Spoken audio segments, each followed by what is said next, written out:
tu veux que je commence? C'est quand tu veux. Moi, après, je peux couper. Donc. Ah, ok. Bon, alors c'est parti.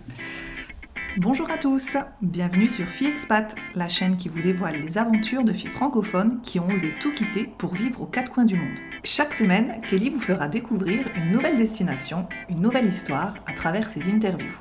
Préparation au départ, appréhension, découverte et adaptation aux nouvelles cultures, vous verrez à quel point chaque expérience peut être différente mais toujours très enrichissante.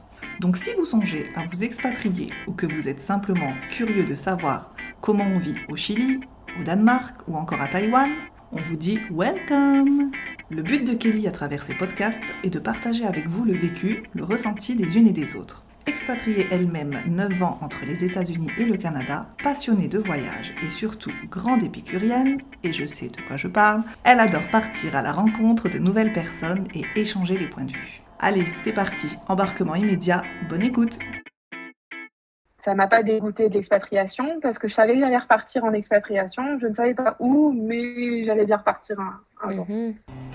Attends, avant de te faire découvrir une nouvelle destination avec mon invité du jour, j'aimerais faire quelque chose de nouveau pour la saison 3. Comme vous êtes de plus en plus nombreux à me laisser un commentaire sur Apple Podcast, commentaires d'ailleurs qui me font toujours très chaud au cœur, j'aimerais prendre quelques secondes pour remercier l'un ou l'une d'entre vous avant de démarrer cet épisode.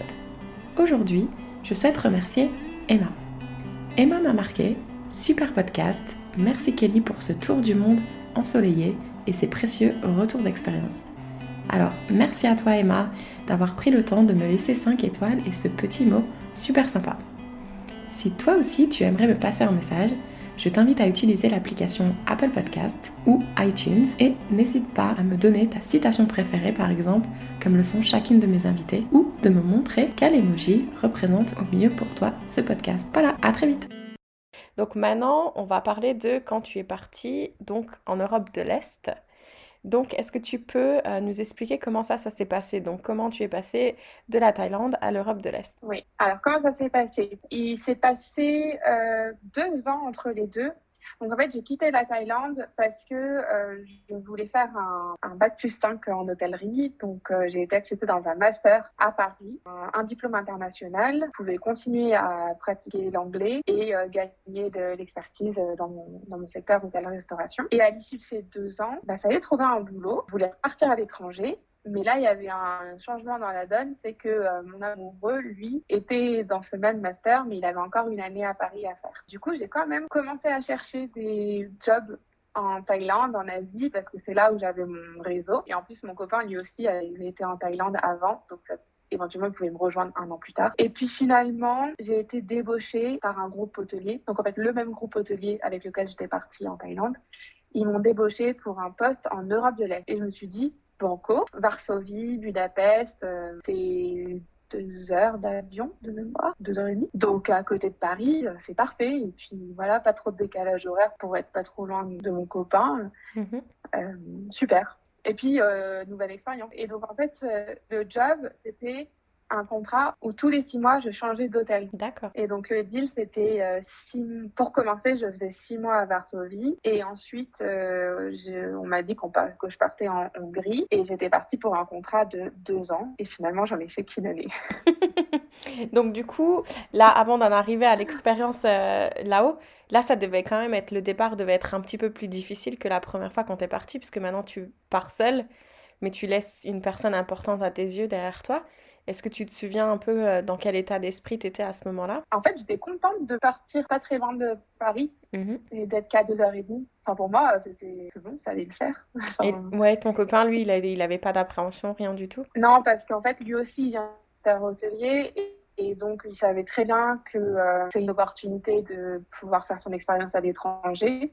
Et lui aussi, il est arrivé de 2 expatriations en Thaïlande et aux États-Unis. Il savait bien ce que c'est, donc il m'a laissé partir. Puis lui aussi, il apprécie aussi travailler à l'étranger. Voilà. Ouais, non, ça c'est important d'être en relation avec une personne qui comprend pourquoi c'est important pour nous de partir et du coup c'est sûr que le départ il est quand même un peu plus simple. Ouais, et puis surtout, pour moi c'était le combo parfait parce que le billet d'avion pour Varsovie c'est pas le même prix que pour Bangkok.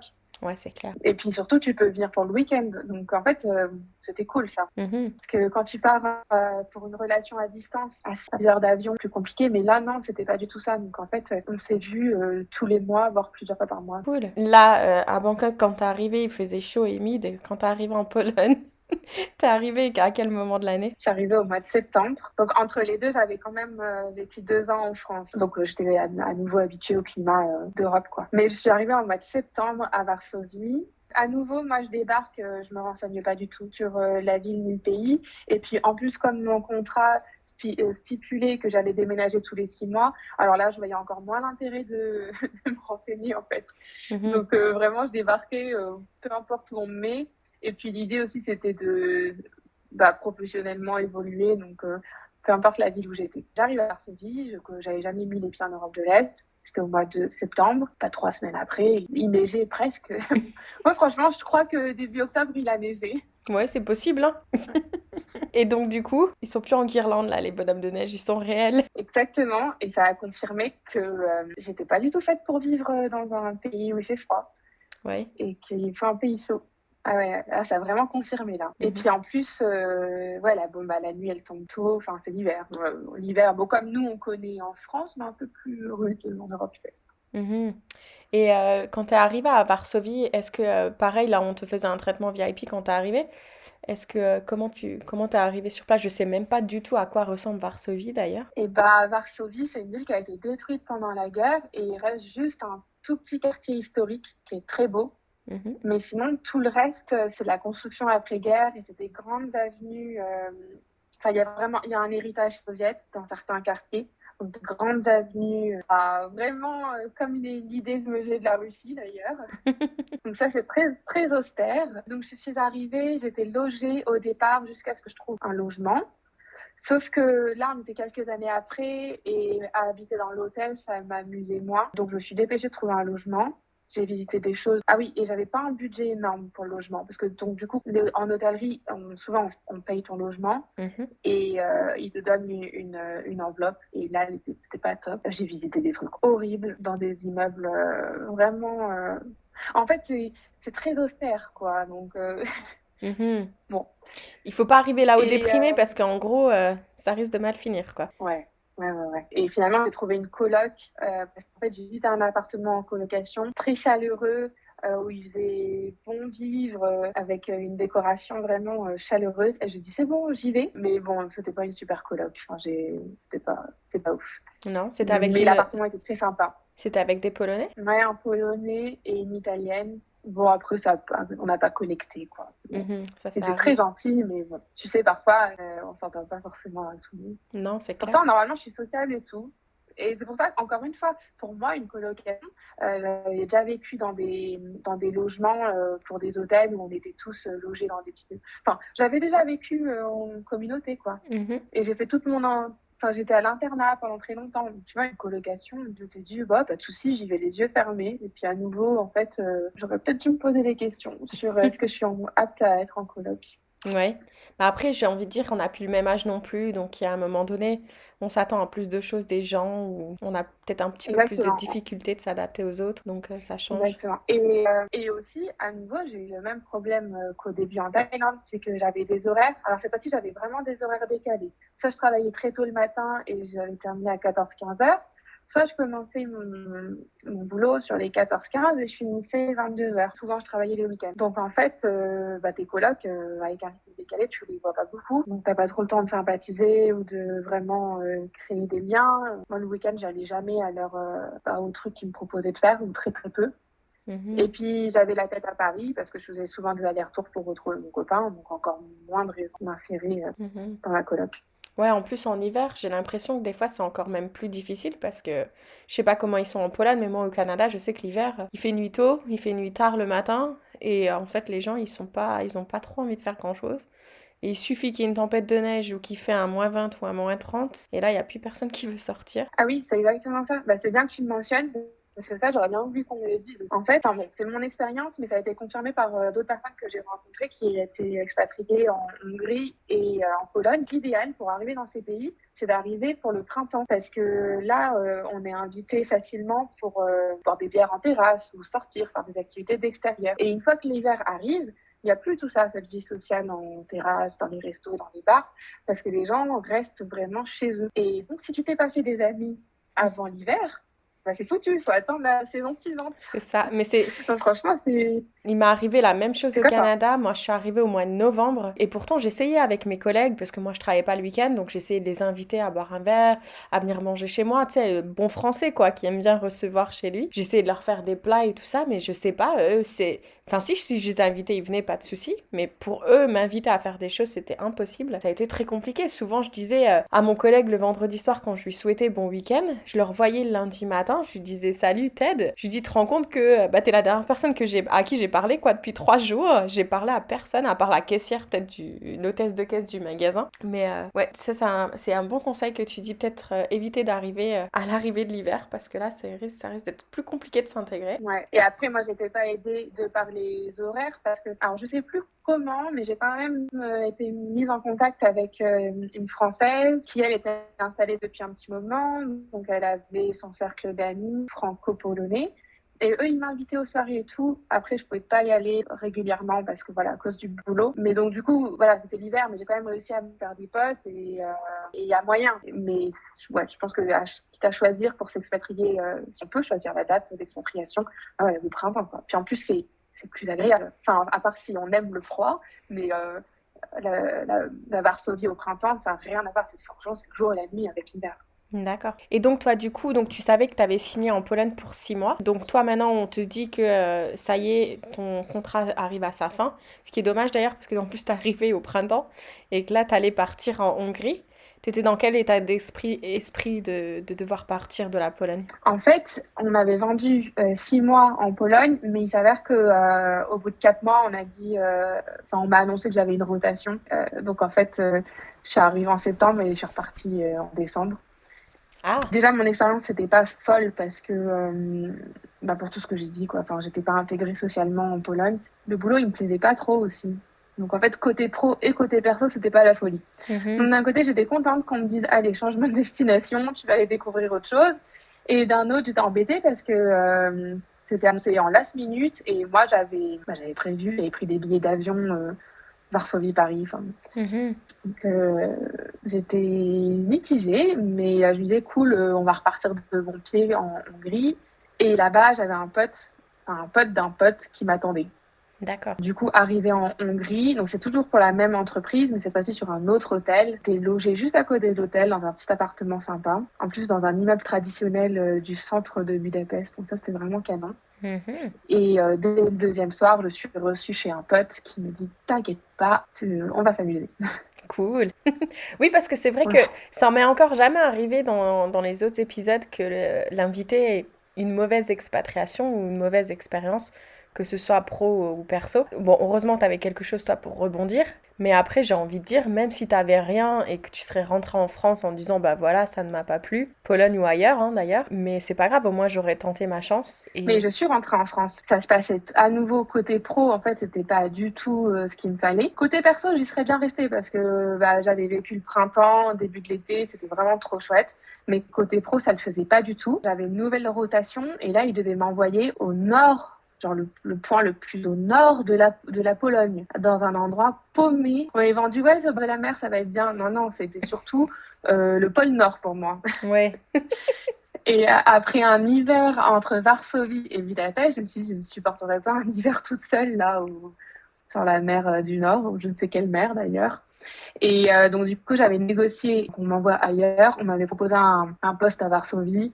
Et j'ai dit non, je peux pas, je laisse tomber. Donc au mois de mars, je rentre en France parce que j'avais quelques jours et puis j'avais besoin de rentrer en France. Je vois mes parents, je fonds en larmes, je leur dis ça va pas du tout à l'étranger, je peux pas continuer. Et ils me disent mais t'as un contrat de 2 ans, donc tu prévois quoi? Et puis est-ce que tu peux rompre ce contrat? J'étais en pleurs, j'y retourne quand même. Donc cool parce que voilà, c'était le printemps à Budapest et que j'avais des amis, j'avais un petit groupe de potes, c'était super chouette. Mais le pro, ça suivait pas du tout.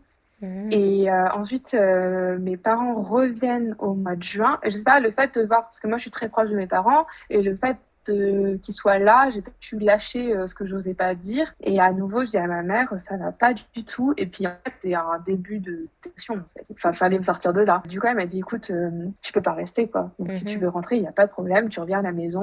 Et puis du boulot, tu vas en trouver et c'est pas grave. Et tu te concentreras sur ce que tu pourras tirer de positif de cette expérience. Mhm. Et puis tu vas rebondir. Et bah du coup j'ai démissionné de cette mission de 2 ans. Donc voilà, j'ai même passé un an complet. Hein. J'ai fait 11 mois quoi, à peine. Et je suis rentrée en France chez papa et maman sans rien. Et puis finalement j'ai trouvé un boulot à Paris et je me suis éclatée à Paris pendant 2 ans. Mais vraiment ouais, tout plaqué. Mais même si ça s'est pas bien passé, ça m'a pas dégoûté de l'expatriation parce que je savais que j'allais repartir en expatriation. Je ne savais pas où, mais j'allais bien repartir un jour. Mhm. Ouais, parce que bon, Voilà. t'avais quand même toujours ton copain quand t'es rentrée en France. Oui, Non. du coup, je l'ai retrouvé et là, on a pu se poser 2 ans. Et donc, pour la petite histoire, mon copain est marocain et il m'a proposé qu'on parte habiter au Maroc. Donc là, je suis en train de préparer une nouvelle expatriation au Maroc. Mhm. Dans 6 mois, on fera la partie 3 de l'épisode où on parlera de ton Ouais. expatriation au Maroc. Ouais, en plus avec la crise sanitaire, bah pour le coup là, je suis en train de vivre un début d'expatriation hyper compliqué. Donc, autant la Thaïlande dont j'ai parlé là dans le premier épisode, Mhm. tout s'est bien passé, c'était nickel. Et même quand j'ai terminé mon expatriation, que je suis partie, c'était pour des bonnes raisons, c'est j'avais choisi. Par contre, l'Europe de l'Est, bon après j'en tire du positif, mais c'était pas top. Et finalement d'avoir accepté un contrat où on bouge tous les 6 mois.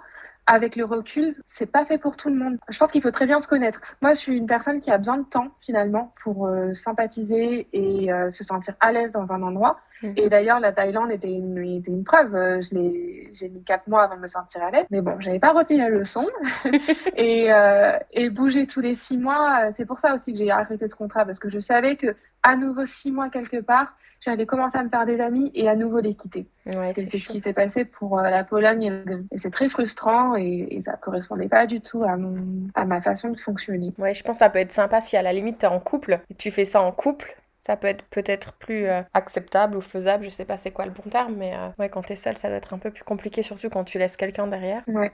Ou peut-être quelqu'un de plus jeune Oui, jeune qui aussi, ouais. parce que il y a aussi cet aspect où j'avais passé l'âge d'aller faire des grosses fiestas tout le temps quoi. Donc j'étais un peu moins fêtarde qu'en Thaïlande, donc peut-être ça a joué. J'ai rencontré moins de personnes par la vie sociale. Non, c'est clair. Ouais, Parce que c'est vrai que c'est là qu'on rencontre du monde, hein. ouais, je pense. Mhm. Je pense que de sortir, aller boire des verres, au restaurant, tout ça, cette vie sociale là, je pense que c'est ça qui permet de rencontrer du monde et de tisser des liens avec se faire des amis quoi.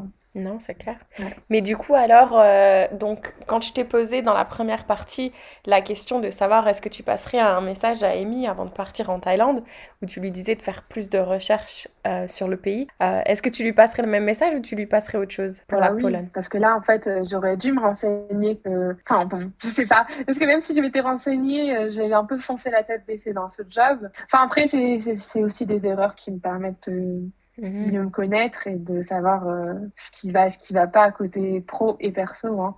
Mais ouais, peut-être plus se renseigner. Après, franchement, je pense que j'aurais pas fait non plus. Même si on m'avait dit, allez, renseigne-toi. Mais est-ce qu'après, peut-être aussi au niveau pro, est-ce que tu aurais peut-être dû te poser plus de questions en termes du contrat? Est-ce que c'est vraiment... Parce que là, tu as été dans une chaîne que tu connaissais déjà. Est-ce que peut-être tu aurais dû attendre et essayer de trouver d'autres opportunités pro? Euh, Oui, là, c'est un conseil, pas d'expat. Enfin, ouais, c'est un conseil pro. Euh, En fait, j'étais diplômée, j'étais vraiment pressée d'aller travailler avec ce diplôme en mhm. poche, alors que j'aurais peut-être pu prendre mon temps pour trouver le bon job, pas se précipiter. Ouais, c'est Ouais. ça. Et surtout, j'avais tellement envie de partir à l'étranger que je pense que j'ai pris la première option qu'on m'a proposée. Ouais, c'est ça. Et du coup, est-ce que tu voudrais conclure en nous disant ta citation ou ta chanson préférée? Oui, ma chanson préférée. Et en plus, je l'écoutais tout le temps, du coup, quand j'étais en Hongrie, parce que j'avais besoin de soleil le matin. C'est Lovely Day de Bill Withers. Super. Et là, tu es obligé de te réveiller et être en forme et te dire que ça va être une super journée, Mhm. même les matins où c'est un peu plus dur. Cool. Je vais l'écouter demain matin, je penserai à toi. Bah écoute, merci beaucoup pour ton temps. En tout cas, c'était super de partager, d'écouter toutes tes expériences. En plus, tu m'as refait voyager en Thaïlande, donc ça fait du bien au moral. Et si vous voulez nous laisser des petits messages, vous pouvez nous suivre sur Fille Expat. Et toi, je sais aussi que tu es une podcasteuse, donc si tu veux en profiter pour nous parler un peu aussi de ce que tu fais, surtout n'hésite pas. Oui, parce que entre mes expatriations, donc j'ai eu des retours en France. Donc une fois pour un diplôme et une autre fois pour encore un job et qui m'a vraiment fait avancer côté carrière. Et c'était important de accepter d'être en France pendant 2 ans ou 3 ans, mais toujours cette soif d'aventure. Et du coup, avec une amie qui a été aussi expatriée, elle, en Espagne, on est parti sur des aventures de rallye raid. Donc on a fait le 4L Trophy quand on était 4L Trophy, pardon, quand on était étudiante, et plus tard on est parti faire le Trophée Rose des Sables. Donc tu es en 4x4 et tu pars au Maroc traverser le désert marocain. Et c'est génial, c'est une super aventure et ça compense cette envie d'évasion et de découverte et de surpassement. Donc cette année, on a lancé un podcast où on donne la parole aux femmes qui se sont lancées ce genre de défi de rallye raid. Alors pas forcément des raids motorisés, mais c'est aussi des femmes qui sont parties faire des raids, par exemple, il y en a un en Martinique. Et c'est ouf, elles font du trail, elles font du canoë, elles se surpassent. Et il y a tout un côté aussi pour découvrir le côté culturel de l'endroit où se passe le raid. Et donc ça, c'est de l'aventure et la découverte culturelle qui a bien compensé mes envies de voyage quand je devais étudier ou travailler à Paris. Non, c'est clair. Bah, je mettrai Et donc on a fait un podcast qui s'appelle... Ouais, tu pourras mettre le lien si ça intéresse parce que y a pas mal de personnes expatriées qui adorent aussi ces aventures-là parce qu'on retrouve ce goût de l'aventure, l'adrénaline du voyage, ouais, l'aventure. Ouais. Et le podcast, du coup, il s'appelle Des filles solidaires. C'est ça. Le podcast des aventurières. Ouais. Donc moi j'étais super contente de parler avec Amy parce qu'on a tellement de choses en commun entre l'expatriation. Moi j'ai moi-même fait le 4L Trophy et on adore les podcasts. Donc voilà, ça fait beaucoup de choses en commun. Faudra que tu viennes nous raconter ton expérience du 4L Trophy bientôt. Ah bah sans problème, avec plaisir. Ah oui. Surtout que ouais, j'ai pas mal d'histoires.